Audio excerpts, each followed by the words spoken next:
Welcome to Center Heist Productions. Please hit the likes and the subscribe down below in your right hand corner. Muchly would appreciate your support in that department. Thank you to my subscribers and those who are following, as this channel's been out over 2 years now, and we'd muchly appreciate you share it with your friends and family as we have grown an integral channel here where we stick to factual information. We kind of avoid rumorville as much as possible. I don't look for just storylines just to get the clicks. I rather go with factual information. All right, so if you could share it, that would be great. Share it with your friends, family, and those you talk to online. And if you come across the channel and you're on it, please don't leave without subscribing and hitting the likes, as we've built this solely and we have are building a strong community here. Leave your comments on each episode too, if if you have something to say. I'm always interested in hearing what other Habs fans are thinking on a game or insights of what's going on that we report on. Anyhow, where this is a review again.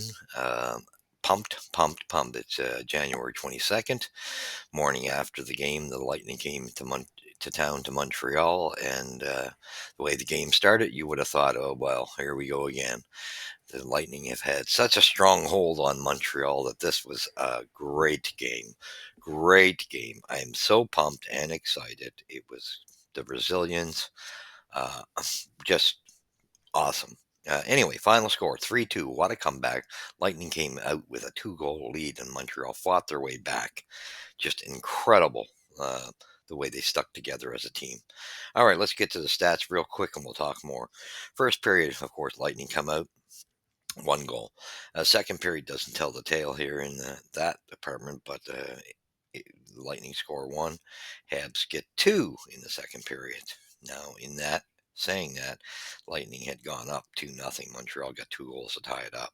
Third period, 1-0 for Montreal. Come out with a 3-2 victory. What a way to fight and claw their way back in. Montembeault played very well. Um, much better than he has played in a few games.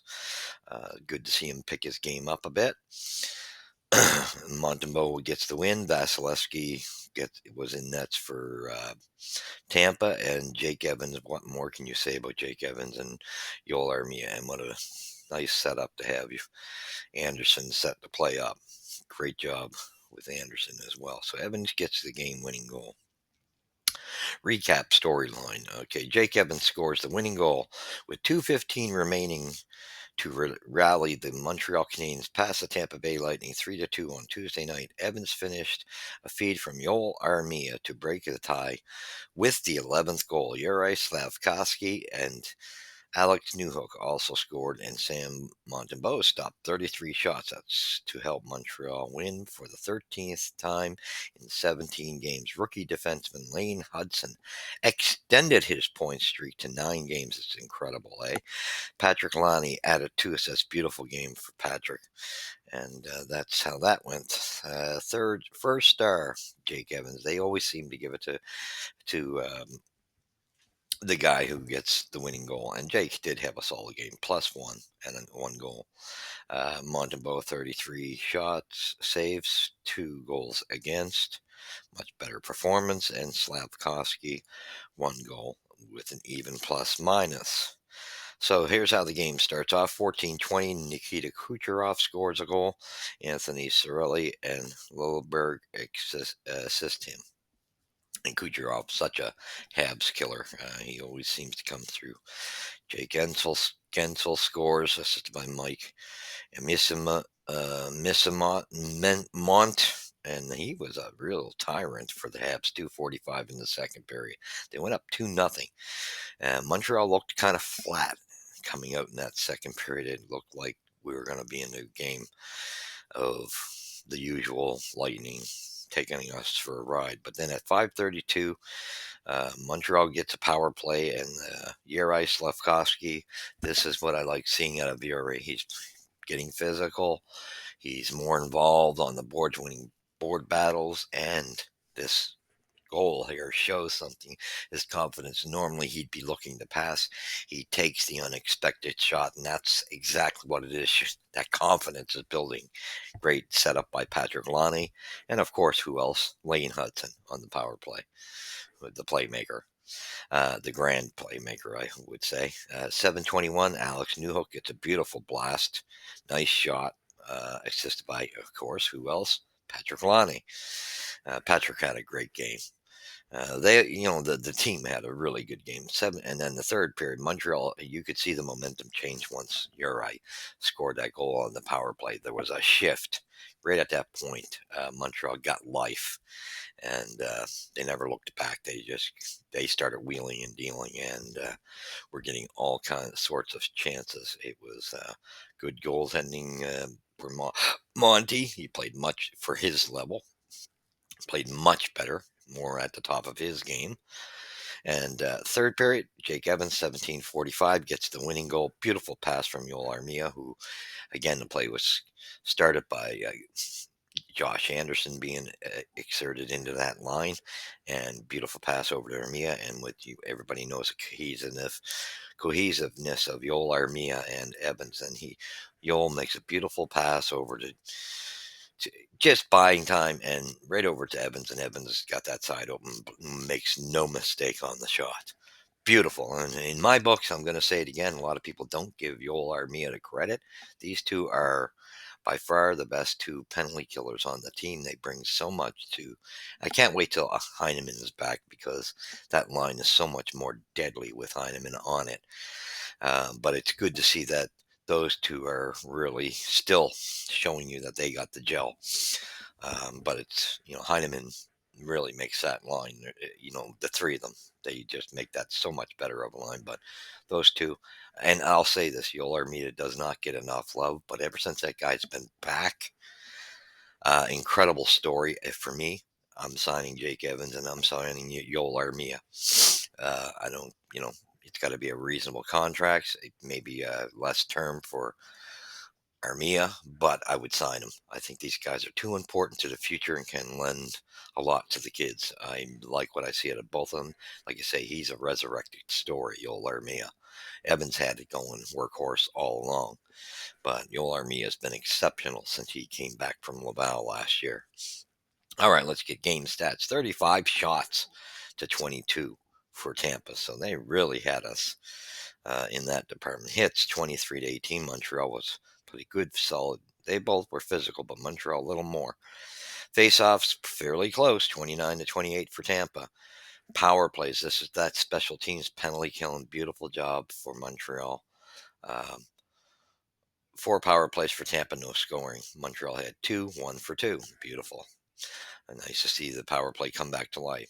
And they had to find different ways of scoring on it, because everybody's expecting Lane to shoot. So they're covering that. A lot of teams are covering that very well now. And that's why you've seen Slav do what he did, and good on him, because he's been playing much better. He's still got a little ways to go, but he's playing much better. He's even showing some good signs defensively. He's still got it. I'd say in his game, it's his defensive zone. He's still got to pick it up just a little bit more, because there was a shot there that was in front. I think it was by Gensel, and he didn't get enough on it, and it kind of fooled Monty, but because there was less on it, he was able to stop it. But that shot never comes if Slav had him tied up when he should have. But he did make some very nice defensive plays prior to that, and he's just got to keep working at it, just remembering to tie up his man. So penalty minutes 8-4 for Montreal. Once again, got to watch the discipline. Giveaways 11 or 16-11 for Tampa. Get a lot of giveaways by them. You don't expect that. Takeaways, Montreal 3-0 over Tampa. Good scenarios. Block shots 15-11 for Tampa. So again, this was, we had to watch it, because we started the game with penalties once again, with 2 penalties, and you can't keep getting penalties the way we were. And thank God we settled down as the game went. But what can you say? More and more, um, like, well, great job for the first line, great job second. All 4 lines played really well. This was again, they looked a little flat in the first a bit, Looked like they were going to get steamrolled. Um, Came out in the second, looked the same way until they scored on that power play. You're right, Slafkovsky. You've seen it. It was just like a switch went off, and that was just the insert to turn this game around. The momentum totally changed direction, and Montreal just never looked back and just kept plugging forward. And I think Tampa realized it too. And this shows a couple of things. I mean, Tampa, this was a big win for me in my books because Tampa's owned us. So for us, and especially in Montreal, they just seem to like to pour the salt in the wound. And of course, the biggest thorn, uh, there were a couple of them. Kucherov always is. He's a Habs killer. But that kid, I can't remember his name, but he was in on the goal. Let me see if I can. I don't think I pronounced his name very well when I brought it up, but he was really good for Tampa, and he was a threat the whole night. Um, just trying to think of his name here. Let's get to it. Come on, come on. Oh yeah, of course they're not going to let me do it that way. Yeah, but anyway, what more could you say? And Misimov, that kid, between him and Kucherov all night, they were just a thorn, and Gensel was a threat. So I'd say those three players were always a threat. So Misimov or whatever you call him, and forgive me if I'm not pronouncing it correctly. He was a dangerous threat. He really caused a lot of turnovers on Montreal and had came very close to producing much more. Good that the defense stayed settled. It was a shame that first goal, Caden Gooley mistracked. And that was the only real big thing I seen defensively on the defenseman that was a huge mistake. He mistracked it, and sure enough, you know, the Lightning are too experienced. They're going to come in and take that, and they buried it. So they got to do better tracking on the plays, and he knew it. Gooley knew it. He had a fine game after that. I got a little, I think we all got concerned when he got hurt. Looked like his elbow hyperextended, but definitely don't want to lose him. I think the only big thing right now for us is hurry up, Heineman, get healthy soon, but make sure you don't come back too soon until you're fully ready.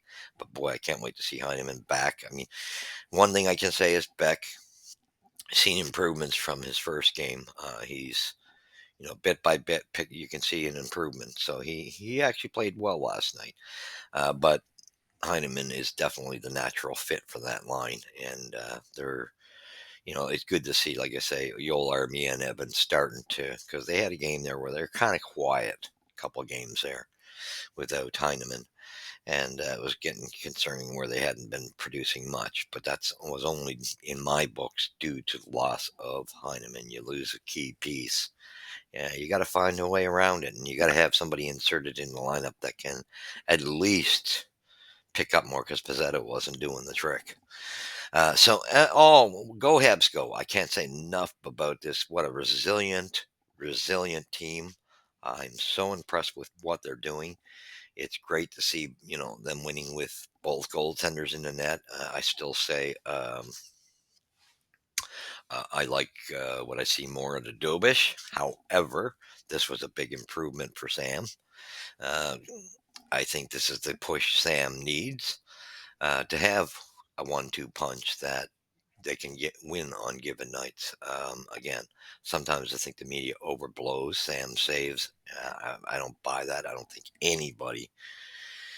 think it's good for any athlete that way when to get overblown. But he had a good, solid game. No doubt about it. You stop 32 to 33 saves, depending on which channel you go by. And you've had a good, solid game. You've had a very reputable, good, solid game. I just say keep it into context because I would say there's no doubt. Um, sometimes the media gets carried away, but great response from him. Played much better than he's played in the last 2 or 3 games that he's played, or the last 5, I'd say actually. But anyway, when you look at this great team victory, I can't say enough. Now, what my concern is, we go to Detroit, and it seems like we were beating all these massive teams that are solid, and then we get to a team that's in our category and we lose. So Thursday's going to be huge for us because this is a team that's right in the dogfight with us, and I know Tampa's at getting pretty close to that level now too. Montreal, I believe, last night puts himself in a wild card position, but again, they can't take the foot off the pedal for one moment here because Detroit's right there too. They're not far behind us. And that they've been hot lately, so we are gonna have to be on top of our game. There's no reason why we can't win this. I'm much more impressed with Montreal's rebuild than in any of the teams I've seen in rebuild mode. I think we're doing a great job, and we're behind those teams. Detroit, Ottawa, and Buffalo have been are ahead.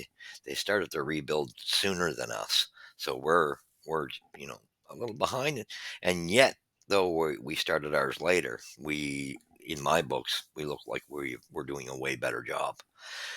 But we have to keep the same mindset because as history has shown, we get into these games like Chicago should be in our as a reminder in our head. That was a game we should have came out and should have been an easy victory, and we got beat.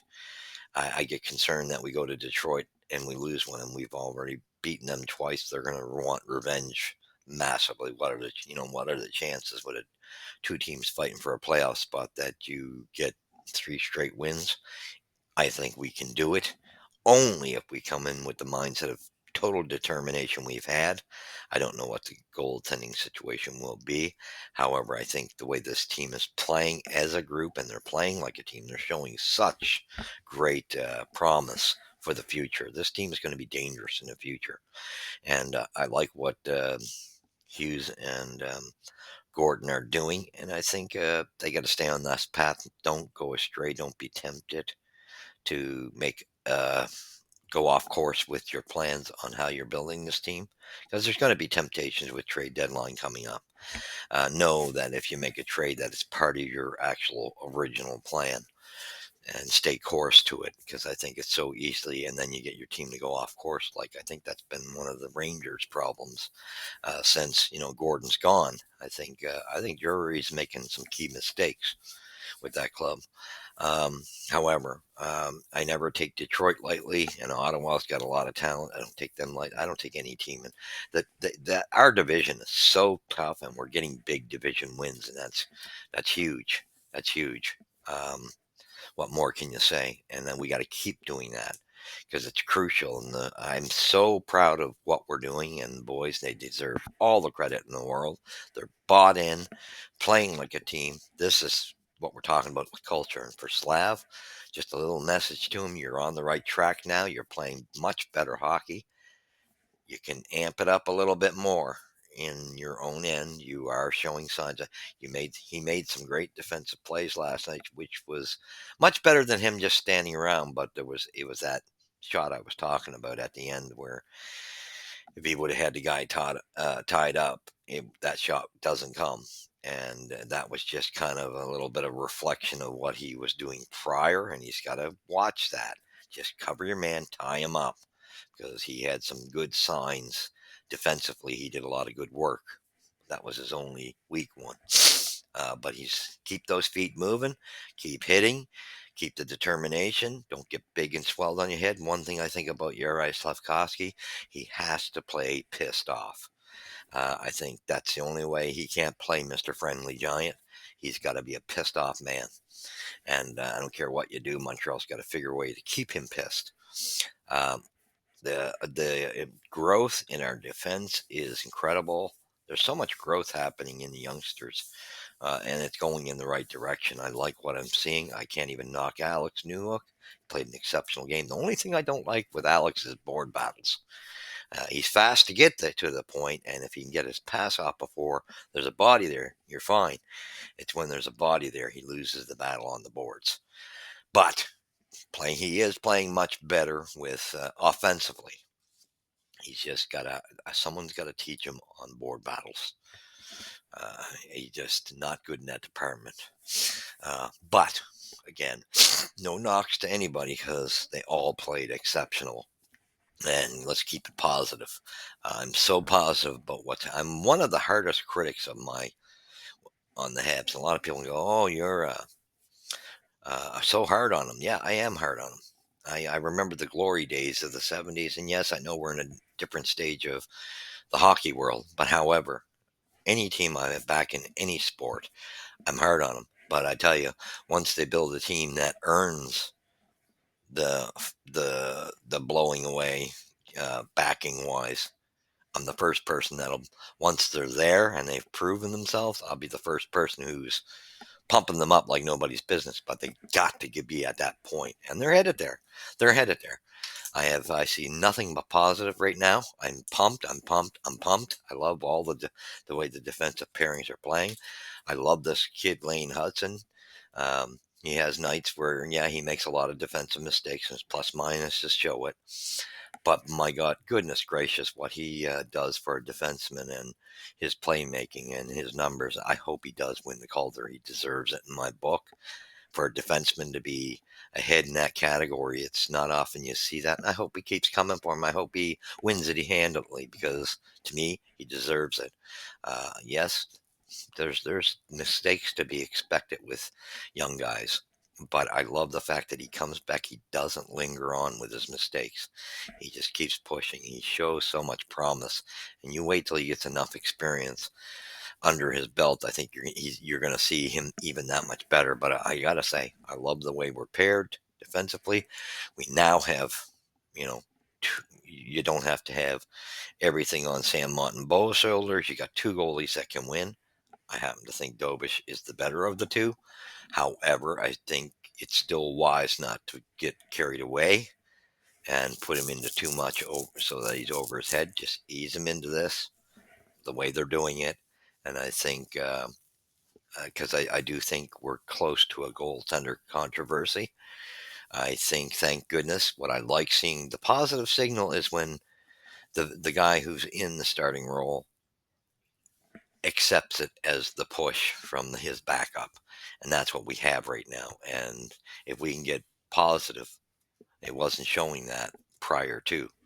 In the games before, it was showing that it wasn't, Dobich was just outplaying him. But Monty finally has a much better response, and I hope that continues for both goaltenders because it'd be a great 1-2 punch, and it would be most effective for us to give us a chance to, we're in the mix. There's no other way to say it. I'm shocked to be saying that, but we are in the mix, and this team, if they can stay on track and stay mentally tough and keep with the plan that they're bought into, they could shock the heck out of us all and steal a wild card spot.